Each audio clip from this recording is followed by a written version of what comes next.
shot, one operation can be done. There is no multiple operations. So manually you have to provide more things. You have to add manual coding for batch processing. Not being provided by default. Like one transaction, one shot. Only one thing we can process. So if you have multiple processes at a time, what you get? Again there is a question. And apart from this, if you are working with like let's say JDBC, unless you insert the data, you cannot retrieve it from the database. So to make use of some data from database, it is must and should that you're supposed to insert data into database. Unless you insert into database, you cannot pick up data and you cannot work with it. You don't have a session concept in JDBC. But whereas if you go for Hibernate, you can operate multiple process, multiple transactions in one shot. You put every of your transaction in session, you can execute the session in one shot. So multiple processes can be executed at once. That is the advantage of Hibernate when we compare with JDBC. As well as we don't need to insert the data into database in some time cases. If you have a special requirement that you should not supposed to insert data into database, but in fact you have to use the data by assuming that that is being inserted into database. Then session comes into the picture. Into the session you will be adding data, from the session you will be using, and if everything is fine, then finally you are going to commit the session. That is the advantage we have with the Hibernate. We cannot provide this to JDBC. If you are using JDBC, you cannot create a assumptional entity, assumptional session we cannot create and we cannot work with. So whereas if you are working with Hibernate, if you are adding some data, it is not necessary that it has to be inserted into a database. So on the lane from the session, we can assume that it is already inserted and we can make use of that process. So it behaves, the session behaves like database only as before to database. Those are very likely look like. So those two will be same to look and the operation will be same. We can assume that the session is like database. It will be having note table, it will be having schema, everything. So once everything is fine for our operation, then only we can commit our session. So session management is mainly provided in Hibernate. So first level session management, second level session management, both are given. So in Hibernate, first level session management is like we will be looking into some kind of sessions like putting transactions into sessions and committing that. This is the first level of caching. So second level caching is like it is an internal process. So second level caching is an internal process that Hibernate API has. So we will discuss more when we get into the level of caching. So first level of caching, second level of caching, how we can generally work with caching. So mainly the Hibernate is populated because of ORM, object relational mapping. So we can relate the objects where we cannot do that in JDBC.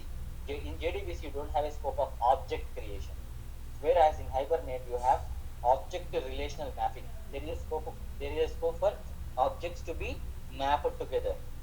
There is a scope for objects for mapping in Hibernate. So these are the differences that you can manipulate. And if you have thousands of records, you cannot easily work with JDBC, whereas it is easy for us to keep them into session and commit them or execute them with session. In Hibernate is very easy. And Hibernate is a pluggable component, it is a framework. Already semi-developed code will be available for us. On top of that, we will be working on and we will be completing our executions. Like in JDBC, you have to select the start from so and so table, insert into so and so table where values are so and so, so and so, so and so. So we will be giving some values and we will be executing a statement, predefined statement. We will be defining a statement and we are executing that in JDBC. Whereas we don't need to create the SQL statement. Please keep your mind here. I'm not going to create a statement in Hibernate. I'm going to use the methods available in Hibernate. So I don't need to be depending on JDBC, that is MySQL or SQL or Oracle, anything. I don't want to depend on the database. So here, if you are using JDBC, you should concentrate on the database that you are using. Based on the database that you are using, you have to write the query in Java. So according to the database of your requirement, you have to write your query in SQL and you have to need to create the SQL statement based on your database if you are using Hibernate. If you are using Hibernate, Hibernate will handle the queries and convert to the DB level of queries. Like if it is Oracle, it will be converting our query to Oracle query, and it will be converting to SQL query. Kind of individual dependency it has. Hibernate will handle execution of the given Java objected query to different kind of database queries. So we are not going to provide any query in SQL or MySQL or any Oracle. We will be providing queries in HQL, Hibernate Query Language. Hibernate Query Language is depending on objects, Java entities. Please understand, Hibernate Query Language is depending on Java entities, Java objects. So if you look at any query in HQL, you will not find any SQL query, you will not find any Oracle query, anything. You will be finding queries like select so and so parameter, so and so variable from so and so class, where class name dot that particular parameter equals to kind of operations will be provided, not like select a start from table name. This will not be provided. In HQL, you will be finding only class names, variable names, which we are writing in Java. So we will be operating with the entities, the Java objects and the parameters we have. So HQL is a kind of query language which has usage of objects, not the query, not the query keywords like table name, variable name. We are not going to use it. Column name, we are not going to use them. We are using object oriented queries. We are working on Java objects. So if you are working on Java objects, it is easy for us whenever we are inserting data, whenever we are retrieving data, because we are working with Java only, right? So we are working with Java. Our HQL query is depending on Java objects. How easy it is for us to interact with Java application and Java object queries? It is very easy for us. We don't need to convert our queries to result set. We don't need to convert our result set to individual columns, and we don't need to pick up the individual columns into some variables. We don't need to pull them into variables and following to our Java application. We don't need all these process. Basically, Hibernate is using HQL language, and this HQL language can easily work with Java objects. Anybody has questions? Somebody has raised their voice. Hello. Yeah, no questions, Anybody Philip. has raised their voice? Guys, I couldn't hear you. If you have any concern, you can raise your voice and you can talk to me.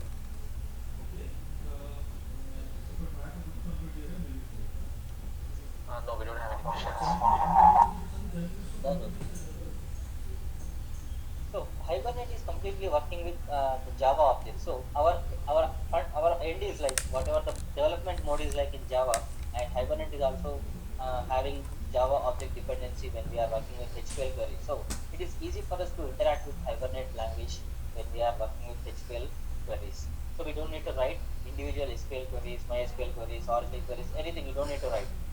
If you are writing, I'll show you one example how to write HQL queries. I'll take one example from Google, at least you'll understand that HQL. So I will show you how HQL query will be written.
See here, I'm giving you one query here on the screen.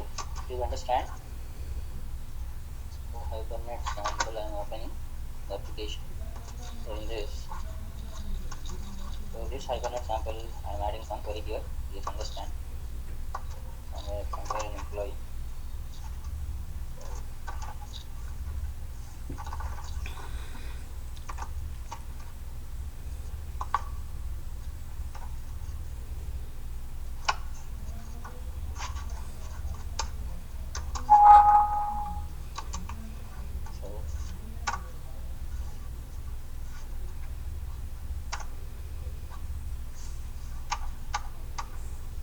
So look at this query. If this query is in SQL, how you will write? This e dot name will not be available. That is, column name will be taken, and a dot city will not be taken. The column name will be taken, and from employee, employee is the class name here, not the table name. Please understand. And inner join, and we are writing e dot address. Address is not the column name, variable name. Like the way this is the employee. This is the employee that we are using, and e dot name is nothing but here a variable will be present like private private private string name. Like this name will be available. This name will be used here. This is a variable name, not the column name. Please understand, this variable is linked with a column name. This variable is linked with column name. This variable is linked with column name. So this Java persistence column, it is used a column, something like column name, something will be used, column definition or something. So the column name like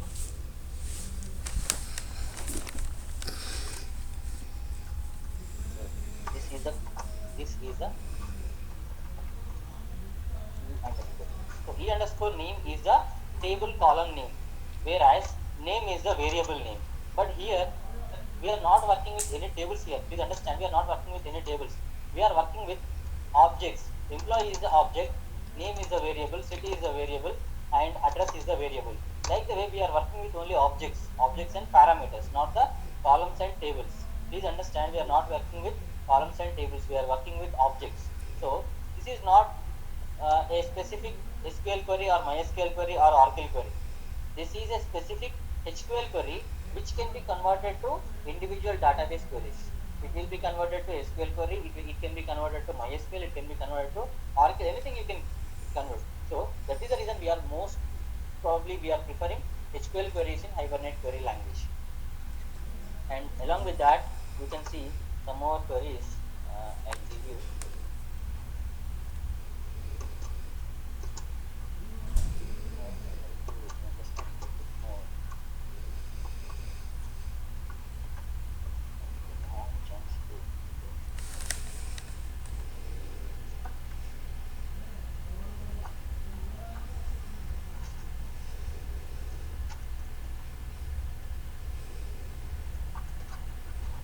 Okay, I'll be taking one sample I have through which we can understand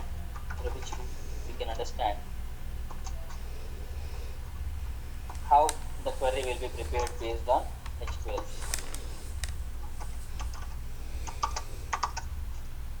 So a sample, I'm just removing everything this stuff because we already prepared that.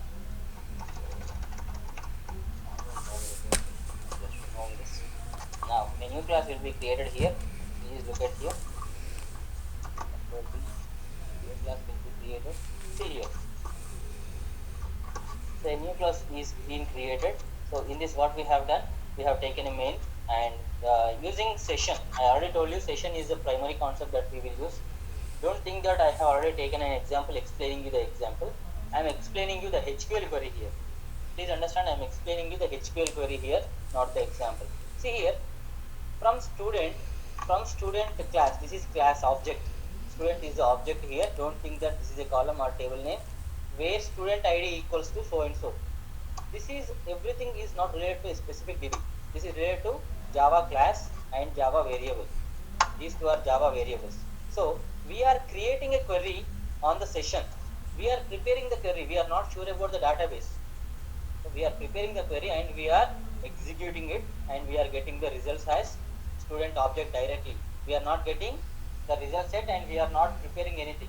As I told you, we are not depending on result sets and columns and retrieving and putting into some data. Nothing else needed. You can directly pick up the details and you can put into student class, and you can print out that object directly here.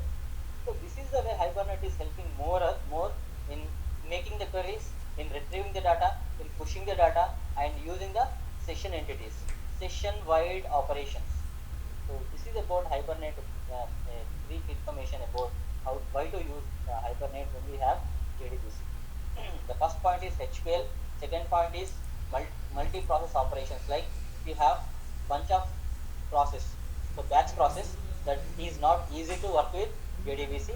Hibernate will have own APIs where you can work with all these batch processes, and then you can work with all Java objects and variables, which is easy for us to escape writing of all result sets and retrieving data and putting into variables, again loading them into our Java objects. This hectic process is not needed.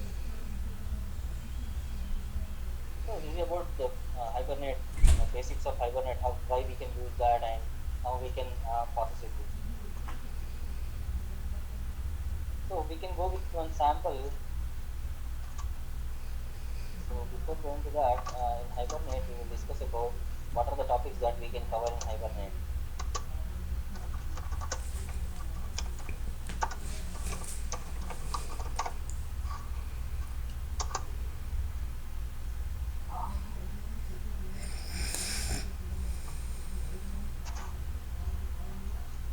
So as I told you, Hibernate framework generally will simplify our development.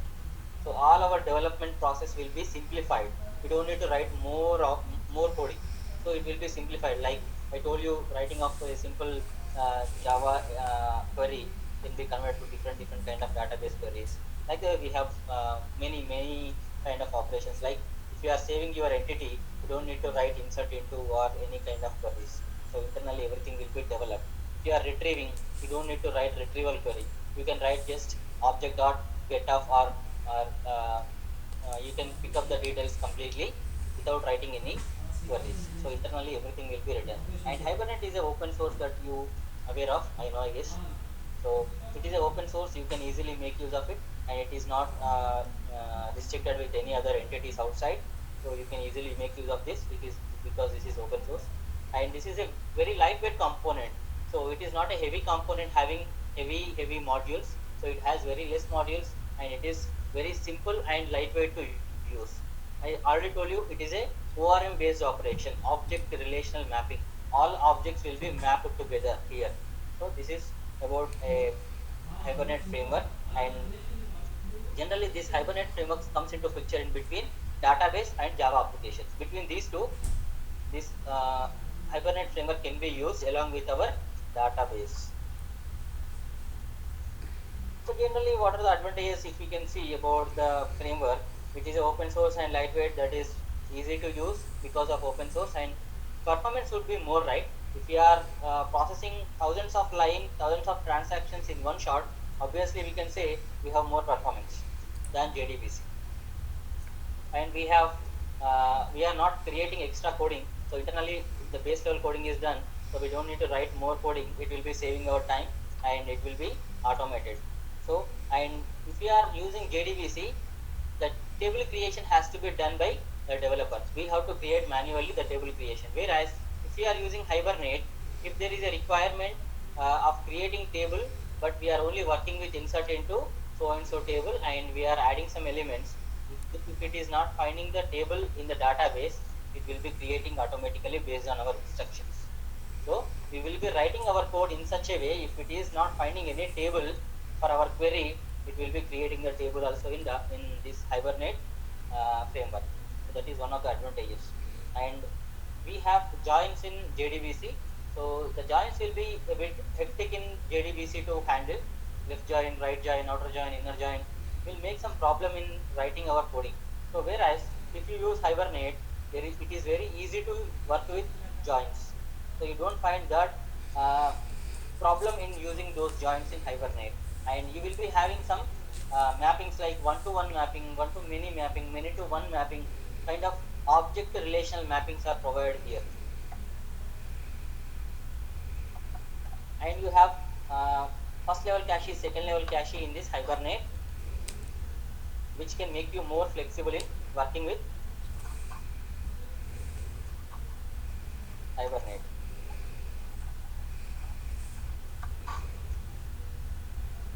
And our Hibernate will be having some components like different components can be maintained in our Hibernate, that is mapping file and configuration file. So in our Hibernate there should be mapping file, like which table has to connect with which class, because we are working with SQL queries, we are operating on only Java objects. That Java object has to point to some table, right? Directly insert into this employee class will not insert the data into employee table, but there should be some mapping. This employee class has to be pointed to some table, that is called mapping table. We are mapping a Java class to a table in database, a Java variable to a column in the table database. Like that, there is a mapping in between Java and database. That mapping file is very most important in Hibernate to make use. Without mapping file, don't expect anything from Hibernate to be happen. If you are having mapping file only, that maps a Java class to a table, a Java variable to a column. So with that it can be manipulates the data between Java and the database. And apart from this, you will be having a configuration file. And apart from this, you will be having a configuration file where you can configure the database and the pooling sessions and number of connections and which database, which what kind of drivers that you can use. Everything will be used using this configuration file. So when you are working with Hibernate, there would be uh, two kind of two kind of XML files are most important. That is mapping file as well as configuration file. So your mapping file will be giving you an information about which class is related to which table, and your configuration file is related to which database that you are using, which driver that you are using. So these two are very most important things that in Hibernate when you are working with your framework. And this Hibernate will be having internal modules like it will be having session factory, it will be having section, it will be having transaction factory, and it will be having transaction component and connection provider. These are the basic components of Hibernate where you can work with. So in Hibernate there are internally session factory, session, transaction factory, transaction, and connection provider. This session factory will provide you a session to make use. I already told you all transactions will be put into session. That session will be executed in one shot. So this session, the creation of session can be done by session factory. There is a factory that provides session. In the same way, if you are creating a transaction, you are beginning a transaction in Hibernate. To begin the transaction, you should be available with a transaction. That transaction will be provided by transaction factory. So session factory, transaction factory are most important, along with the connection provider. There should be a connection provider component which gives connections to interact with database. So these are the basic components that includes in Hibernate. So Java application will interact with Hibernate. Hibernate includes session factory, transaction factory, session, transaction, and connection provider. So these are the 5 components in Hibernate which can handle everything and it will process to database. And one more thing I can clearly say that this Hibernate is not created in a special way. It is created on base of JDBC. Without JDBC, don't expect there is a Hibernate framework. Hibernate works on the principle of JDBC, but it is improvised in some topics. That's it. It is a JDBC, but improvised JDBC, that we can say. Hibernate is a JDBC, but improvised JDBC. Wherever we are lacking, what we are lacking in JDBC, that is improvised in Hibernate. That's it. Nothing more.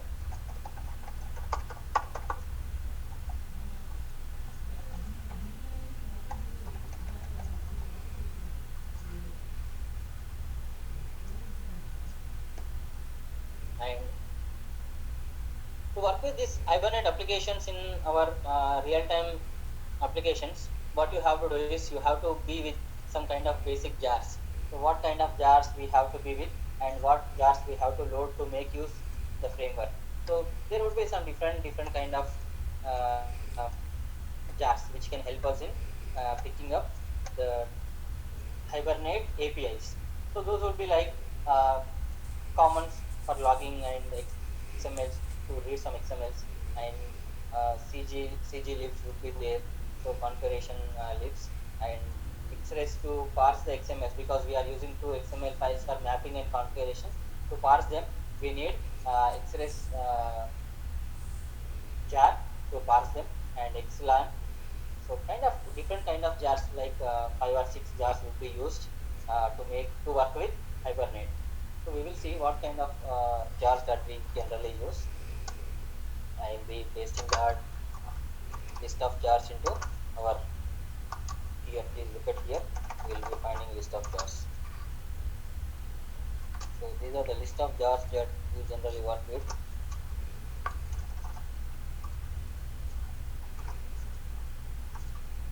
So these are the jars that we generally work with.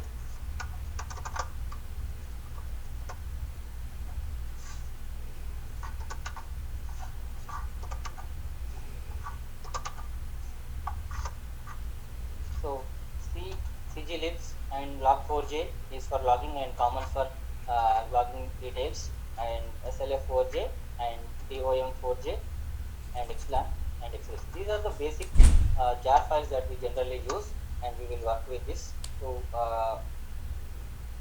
make use of all Hibernate APIs.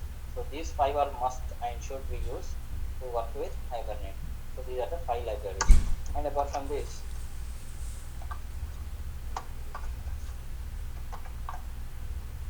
so this is about basic idea of Hibernate.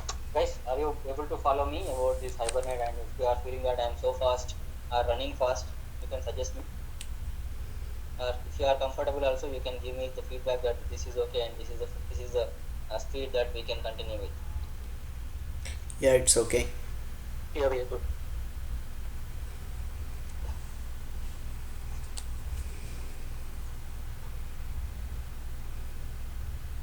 Also, could you please give us a small brief about uh, the interaction with the Spring framework, Hibernate's interaction? Okay, once we are done with the basics of this, and if you are working with one example, then what is the extension that we can do with Hibernate, that we can do once we are done with Hibernate? Once the sessions of Hibernate is done, how we can uh, plug in with Hibernate, how we can make use this Hibernate framework in Spring, that manipulations we can do. Sure. Because if you understand the basics and what are the files, how we can write a example for Hibernate, how we can connect to database from Hibernate, how we can write queries, how we can retrieve sessions, how we can insert data, everything is fine. Then it is easy for you to understand how we are plugging with Spring.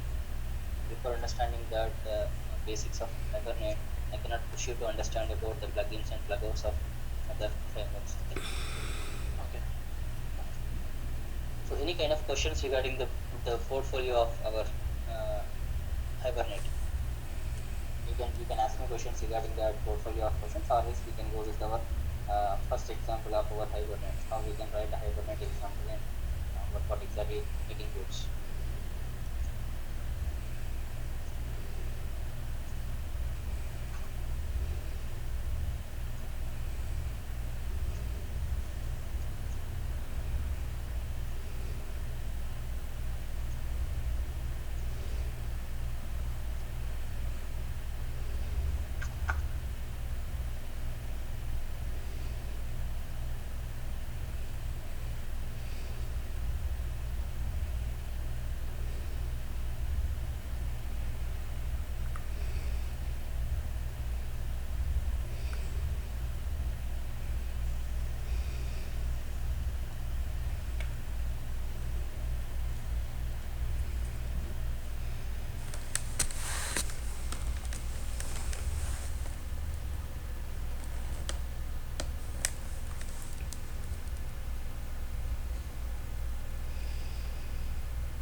Hello Shiva గారు.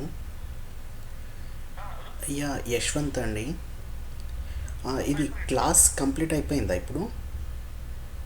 You can ask doubts అంటున్నాడు. Okay okay అండి, okay అండి. నేను అదే you can ask doubts అన్నారు, session close అయినట్టు వస్తుంది. ఒక్కసారి చెప్తారా? యా ఓకే ఓకే ఓకే అండి, yeah.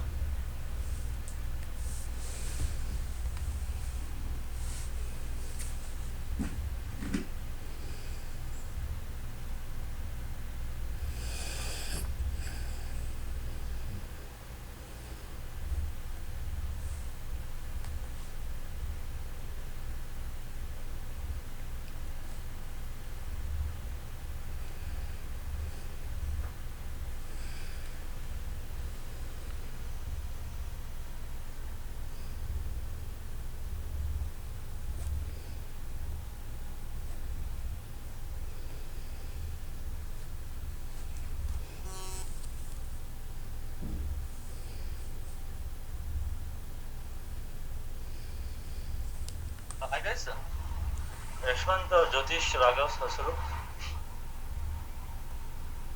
Hello? Yeah Shiva. Yeah, yes. I mean, it's time. Yeah, his time is done or it's. I mean,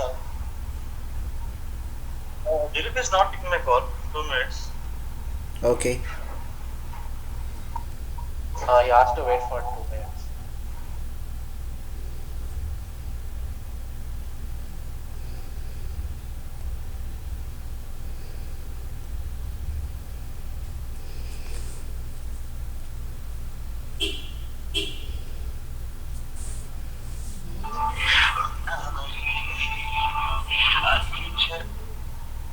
Yeah, Dilip. Oh,